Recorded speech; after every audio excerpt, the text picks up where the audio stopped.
Hello students, welcome to knowledge nest. आगे chapter को continue करते हैं। द प्रोटीन फैक्ट्री के बारे में अब हम पढ़ेंगे। क्या आपने कभी सोचा है कि आपकी बॉडी को ग्रो करने के लिए जो प्रोटीन चाहिए वो बनता कहाँ पर है? सेल के अंदर एक बहुत बड़ा इंडस्ट्रियल एरिया होता है जहाँ चीजें बनती हैं और पैक होकर ट्रांसपोर्ट होती हैं। तो आज हम मिलेंगे दो बड़े प्लेयर से जिसका नाम है राइबोसोम्स और ER यानी एंडोप्लाज्मिक रेटिकुलम। सबसे पहले राइबोसोम के बारे में समझते हैं।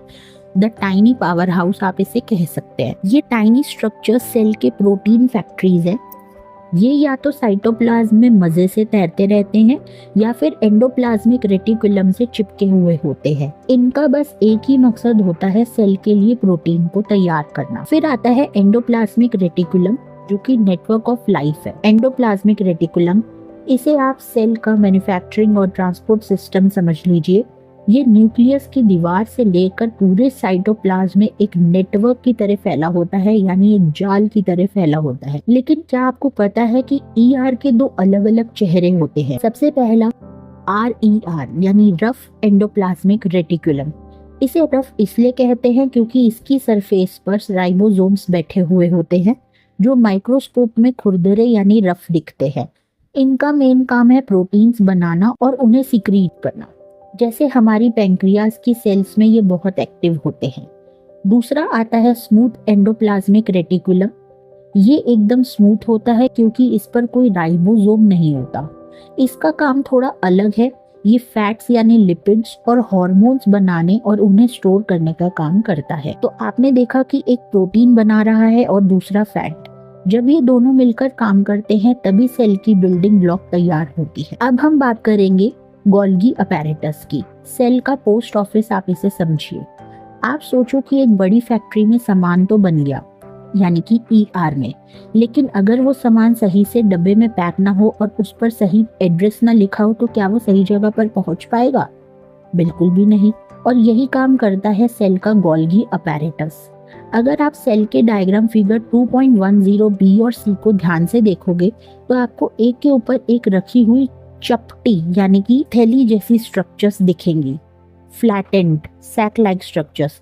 इन्हीं सारी थैलियों को मिलकर बनता है हमारा गोल्गी अपैरेटस। ये गोल्गी अपैरेटस कोई अकेला काम नहीं करता, ये सेल के बाकी हिस्सों से जुड़ा होता है, खास करके एंडोप्लाज्मिक रेटिकुलम से, सेल मेम्ब्रेन और दूसरे ऑर्गेनेल्स के साथ। ये एकदम टीम वर्क की तरह है। अब सुनिए इसका असली काम क्या है। गोल्गी अपैरेटस सेल के पोस्ट ऑफिस की तरह काम करता है। इसके 3 बड़े मेन काम हैं। सबसे पहला मॉडिफाई करना, यानी कि ER से जो प्रोटीन और लिपिड्स आते हैं ये उन्हें थोड़ा बदलता है और बेहतर बनाता है। दूसरा ये सॉर्ट करता है, ये तय करता है कि कौन सा सामान कहाँ पर जाना है। तीसरा ये पैकेज करता है, ये सामान को छोटी छोटी थैलियों में पैक करता है जिन्हें हम वेसिकल्स कहते हैं। ये पैक किया हुआ सामान या तो सेल के बाहर भेज दिया जाता है जिसे हम सिक्रीशन कहते हैं, या सेल के अंदर ही ट्रांसपोर्ट होता है। और कभी कभी यही गोल्गी अपैरेटस लाइसोसोम्स बनाने में भी हेल्प करता है।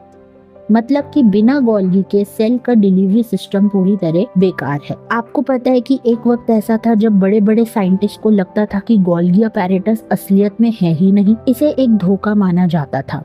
तो चलिए मिलते हैं उस साइंटिस्ट से जिसने दुनिया की सोच बदल दी, जिसका नाम है कैमिलो गोल्गी। बात है साल 1898 की। इटली के एक साइंटिस्ट कैमिलो गोल्गी ने सबसे पहले इस ऑर्गेनेली को देखा था। और पता है कहाँ पर? एक बार्न आउल यानी उल्लू की नर्व सेल्स के अंदर। उन्होंने सेल्स को ध्यान से देखा और उन्हें कुछ नजर आया। गोल्गी ने एक खास स्टेनिंग टेक्निक यानी रंगने की विधि का इस्तेमाल किया, जिससे उन्हें सेल के अंदर एक थ्रेड लाइक नेटवर्क, धागे जैसा जाल दिखाई दिया। लेकिन उस जमाने के माइक्रोस्कोप्स इतने अच्छे नहीं थे कि उसे एकदम साफ दिखा सके, इसलिए बहुत सारे लोगों ने उन पर डाउट किया। उन्हें लगा कि शायद ये सिर्फ एक गलती है और ऐसा कुछ होता ही नहीं है। लेकिन कैमिलो गोल्गी सही थे। कई डेकेड्स बाद जब इलेक्ट्रॉन माइक्रोस्कोप का आविष्कार हुआ तो उनकी बात सच साबित हुई। इलेक्ट्रॉन माइक्रोस्कोप ने साफ साफ दिखा दिया कि गोल्गी अपैरेटस वाकई में मौजूद है। जब इसका स्ट्रक्चर पूरी तरह से कंफर्म हो गया तो इस पोस्ट ऑफिस का नाम उनके सम्मान यानी ऑनर में रखा गया, जिसका नाम रखा गया गोल्गी अपैरेटस। तो बच्चों, कैमिलो गोल्गी ने हमें ये सिखाया है कि अगर आपने कुछ नया देखा है तो उस पर भरोसा रखिए, चाहे पूरी दुनिया आप पर शक करे। सोचो, अगर आप अपने घर का कचरा रोज बाहर ना फेंको तो क्या होगा? पूरा घर कचरे से भर जाएगा और बीमारियां फैल जाएंगी। हमारी सेल के अंदर भी दिन रात काम होता है, जिसके दौरान बहुत सारा वेस्ट मटेरियल और पुराने टूटे फूटे ऑर्गेनेलीज इकट्ठे हो जाते हैं। पर क्या सेल कचरे के ढेर बन जाता है? बिल्कुल भी नहीं। सेल के पास अपना एक सुपर फास्ट क्लीनिंग सिस्टम है और वो है लाइसोसोम्स। ये एकदम सिंपल दिखने वाले सिंगल मेम्ब्रेन से घिरे हुए सैक लाइक स्ट्रक्चर यानी थैलियों जैसे होते हैं, लेकिन इन थैलियों के अंदर भरा होता है एक बहुत ही पावरफुल हथियार, जिन्हें हम कहते हैं एंजाइम्स। इन एंजाइम्स में इतनी ताकत होती है कि ये किसी भी अनवांटेड यानी फालतू जो प्रोटीन है, कार्बोहाइड्रेट और फैट्स को तोड़ सकते हैं। यहाँ तक कि अगर सेल का कोई ऑर्गेनेली खराब भी हो जाए तो ये उसे भी ब्रेक डाउन करके सेल को एकदम साफ और हेल्दी बनाए रखते हैं। इसलिए इन्हें सेल का क्लीन अप सिस्टम कहा जाता है। लेकिन बच्चों, लाइसोसोम सिर्फ कचरा साफ नहीं करते, ये रिसाइकिल भी करते हैं। जब ये किसी चीज को ब्रेक डाउन करते हैं तो जो प्रोडक्ट्स बनते हैं उन्हें वापस साइटोप्लाज्म में रिलीज कर दिया जाता है। वहां से सेल उन्हें फिर से किसी और काम में इस्तेमाल कर लेता है। तो सेल का आप इसे डस्टबिन समझे या गार्बेज ट्रक, जैसे कचरे वाली गाड़ी शहर का कचरा उठाकर उसे रिसाइकिल प्लांट तक लेके जाती है, लाइसोसोम्स भी वही काम सेल के लिए करते हैं। अब यहाँ पर देखते हैं थ्रेड्स ऑफ क्यूरियोसिटी में हमें क्या बात बताया गया है। अब तक हमने देखा कि लाइसोसोम सेल की सफाई करते हैं, लेकिन क्या आप जानते हो कि बिना इन एंजाइम्स के शायद हम इस दुनिया में होते ही नहीं? जी हाँ, लाइसोसोम सिर्फ सफाई कर्मचारी ही नहीं है, बल्कि लाइफ सेवर भी है। हमारी बॉडी में जो ह्यूमन स्पर्म सेल्स होते हैं, उनके पास भी खास तरह के लाइसोसोमल एंजाइम्स होते हैं। ये उनके हेड यानी टॉप वाले हिस्से में छुपा कर रखे जाते हैं। अब इमेजिन करो कि एक मिशन, जब एक स्पर्म सेल एक एग सेल से मिलता है तो एग की जो आउटर लेयर होती है, बाहर की जो दीवार होती है, वो बहुत सख्त होती है। स्पर्म को उसके अंदर जाना होता है ताकि फर्टिलाइजेशन हो सके, पर वो अंदर कैसे जाएगा? यहाँ काम आते हैं वही लाइसोसोमल एंजाइम्स। स्पर्म इन पावरफुल एंजाइम्स को रिलीज करता है, जो एग की उस सख्त लेयर को ब्रेक डाउन कर देते हैं, तोड़ देते हैं। इससे स्पर्म के लिए रास्ता खुल जाता है और लाइफ की शुरुआत होती है। तो है ना अमेजिंग? जो एंजाइम्स कचरा साफ करते हैं, वही नया जीवन के रास्ते भी बनाते हैं। इन स्पर्म सेल के बारे में हम और भी डिटेल में चैप्टर नंबर 11 में पढ़ेंगे। अब आती है बात माइटोकॉन्ड्रिया द एनर्जी हब की। तो आपने कभी सोचा है कि आपके फोन को चलाने के लिए बैटरी चाहिए, कार को चलाने के लिए पेट्रोल चाहिए, लेकिन आपके सेल को काम करने के लिए एनर्जी कहाँ से मिलती है? वो मिलती है माइटोकॉन्ड्रिया से, जिन्हें हम सेल का पावर हाउस भी कहते हैं, क्योंकि सेल की लगभग सारी एक्टिविटीज के लिए एनर्जी यहीं से सप्लाई होती है। अब हर एक माइटोकॉन्ड्रियन के पास दो दो दीवारें यानी दो दो मेम्ब्रेन्स होती है। एक होता है आउटर मेम्ब्रेन और दूसरा होता है इनर मेम्ब्रेन। आउटर मेम्ब्रेन, ये बाहर वाली दीवार एकदम स्मूथ और पोरस होती है, मतलब इसमें छोटे छोटे छेद होते हैं ताकि चीजें अंदर बाहर जा सके। इनर मेम्ब्रेन, ये अंदर वाली दीवार थोड़ी फिल्मी है, ये एकदम सीधी नहीं होती, बल्कि अंदर की तरफ फिंगर जैसे फोल्ड्स बनाती है, जिन्हें हम क्रिस्टे कहते हैं। पता है ये फोल्ड्स क्यों होते हैं? ताकि केमिकल रिएक्शंस के लिए ज्यादा सरफेस एरिया मिल सके, जगह मिल सके और ज्यादा से ज्यादा एनर्जी बन सके। माइटोकॉन्ड्रिया के अंदर एक बहुत ही जरूरी काम होता है जिसे हम कहते हैं सेलुलर रेस्पिरेशन। यहाँ ग्लूकोज और बाकी मॉलिक्यूल्स को तोड़ा जाता है ताकि एनर्जी रिलीज हो सके। लेकिन ये एनर्जी ऐसे ही खुले में नहीं रहती। इस एनर्जी को एक स्पेशल मॉलिक्यूल में पैक कर दिया जाता है, जिसे हम कहते हैं एटीपी, एडेनोसाइन ट्राइफॉस्फेट। एटीपी को सेल की एनर्जी करेंसी कहा जाता है। जैसे आपको कुछ खरीदने के लिए पैसे यानी करेंसी चाहिए, वैसे ही सेल को भी कोई काम करने के लिए एटीपी चाहिए होता है। जब भी सेल को एनर्जी की जरूरत पड़ती है, वो एक एटीपी का सिक्का खर्च करता है और अपना काम पूरा कर लेता है। अब नेक्स्ट टॉपिक हम पढ़ते हैं प्लास्टिड्स। अभी हमने पढ़ा कि माइटोकॉन्ड्रिया एनर्जी देता है, पर वो एनर्जी आती है कहाँ से? खाने से। हम एनिमल्स तो अपना खाना बाहर से ले लेते हैं, लेकिन बेचारे प्लांट्स कहीं नहीं जा सकते, तो वो क्या करते हैं, वो अपना खाना खुद बनाते हैं और उनके इस किचन का नाम है प्लास्टिड्स। प्लांट्स के पास एक स्पेशल प्लास्टिड होता है जिसे हम क्लोरोप्लास्ट कहते हैं। इसके अंदर होता है एक हरा पिगमेंट जिसे क्लोरोफिल कहते हैं।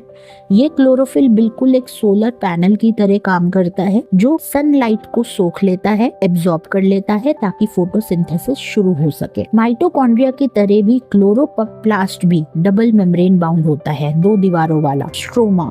इसके अंदर एक जेली जैसा लिक्विड होता है जिसे स्ट्रोमा कहते हैं। दूसरा डिस्क स्ट्रक्चर। इस स्ट्रोमा के अंदर थैली जैसे गोल स्ट्रक्चर होते हैं जिनमें क्लोरोफिल भरा हुआ होता है। जब फोटोसिंथेसिस से शुगर बनती है तो वो इसी स्ट्रोमा में स्टार्च ग्रैन्यूल्स के रूप में स्टोर हो जाते हैं। अब एक बहुत ही शॉकिंग बात है बच्चों कि आप जानते हो कि माइटोकॉन्ड्रिया और प्लास्टिड्स बिल्कुल बैक्टीरिया जैसे दिखते हैं। इनके पास अपना खुद का डीएनए और अपने खुद के राइबोसोम्स होते हैं। इसका मतलब ये कि अपना कुछ प्रोटीन खुद बना सकते हैं। साइंटिस्ट का मानना है कि करोड़ों साल पहले ये शायद आजाद घूमने वाले बैक्टीरिया ही थे जो बाद में सेल का हिस्सा बन गए। लेकिन क्या प्लास्टिड सिर्फ हरे रंग के होते हैं? नहीं, प्लांट्स में और भी रंगों के प्लास्टिड होते हैं, जैसे फूलों का लाल रंग, पीला रंग। इनके बारे में आपने सोचा है कभी? तो चलो देखते हैं। कभी किसी फ्लावर का जो कलर है वो रेड, कोई येलो या फिर मिर्ची हरी क्यों होती है? इन रंगों के पीछे सेल का एक बहुत बड़ा राज छुपा है, तो वो है क्रोमोप्लास्ट। ग्रीक भाषा में क्रोमा का मतलब होता है कलर। इन प्लास्टिड्स में क्लोरोफिल के अलावा दूसरे पिगमेंट होते हैं जैसे येलो, ऑरेंज या फिर रेड। यही वो पिगमेंट्स हैं जो फूलों और फलों को इतने सुंदर रंग देते हैं। पर ये रंग जरूरी क्यों है? ये ब्राइट कलर्स बीज यानी मधुमक्खियों और एनिमल्स को अट्रैक्ट करते हैं ताकि पॉलिनेशन हो सके और फलों को खाकर एनिमल्स उनके बीज यानी सीड्स दूर दूर तक फैला सके। लेकिन कुछ प्लास्टिड्स ऐसे भी होते हैं जिनके पास कोई रंग नहीं होता। इन्हें हम कहते हैं ल्यूकोप्लास्ट। ल्यूकोस का मतलब वाइट। इनका काम दिखना नहीं बल्कि काम करना है। ये स्टार्च, ऑयल्स और प्रोटीन्स जैसे फूड मटेरियल को स्टोर करते हैं। जैसे पोटैटो और अरबी के जो सेल्स है उसमें ये ढेर सारा स्टार्च संभाल कर रखते हैं। अब एक सवाल आता है कि खाना तो बन गया और स्टोर भी हो गया, लेकिन पानी, मिनरल्स और वेस्ट कहाँ जाएगा? इसके लिए सेल के पास होते हैं वैक्यूल्स। एक मैच्योर प्लांट सेल में एक बहुत बड़ा सेंट्रल वैक्यूल होता है जो एक सिंगल मेम्ब्रेन से घिरा हुआ होता है। इसके अंदर जो वाटरी लिक्विड भरा हुआ होता है उसे हम सेल सैप कहते हैं। इसमें पानी, शुगर और मिनरल्स भरे हुए होते हैं। तो बच्चों, क्या कभी आपने सोचा है कि पानी न मिलने पर पौधे मुरझा क्यों जाते हैं? ये वैक्यूल सेल के अंदर एक प्रेशर बनाए रखता है जिससे सेल एकदम टाइट रहती है। जब पौधे को पानी नहीं मिलता तो वैक्यूल से पानी खत्म होने लगता है, प्रेशर कम हो जाता है और सेल जो है वो ढीला पड़ जाता है। बस इसी वजह से पौधा जो है वो मुरझा जाता है। एनिमल सेल्स में वैक्यूल्स या तो होते ही नहीं हैं और अगर होते हैं तो बहुत छोटे छोटे होते हैं। ये सिर्फ टेम्पररी स्टोरेज का काम करते हैं, जबकि प्लांट्स में ये सेल का 90% तक का हिस्सा घेर सकते हैं। तो आपको ये टॉपिक बहुत अच्छे से क्लियर हो गया होगा। अगर आपको ये एक्सप्लेनेशन पसंद आ रही है तो आप मेरे चैनल को सब्सक्राइब ज़रूर करें, इस वीडियो को लाइक करें और अपने ज़्यादा से ज़्यादा फ्रेंड्स के साथ शेयर करें, क्योंकि ये बहुत ही नए टॉपिक्स हैं न्यू एनसीईआरटी के अकॉर्डिंग, जिनको समझना हमें बहुत ज़्यादा ज़रूरी है। और आपको लाइन टू लाइन समझाया जा रहा है, एक एक वर्ड, एक एक लाइन के साथ, जिससे कहीं पर भी कोई भी डाउट ना रह जाए। पर फिर भी अगर बच्चों आपके मन में कोई डाउट आता है तो नीचे कमेंट सेक्शन में लिख के हमसे ज़रूर पूछें। मिलते हैं नेक्स्ट वीडियो में नेक्स्ट पार्ट के साथ।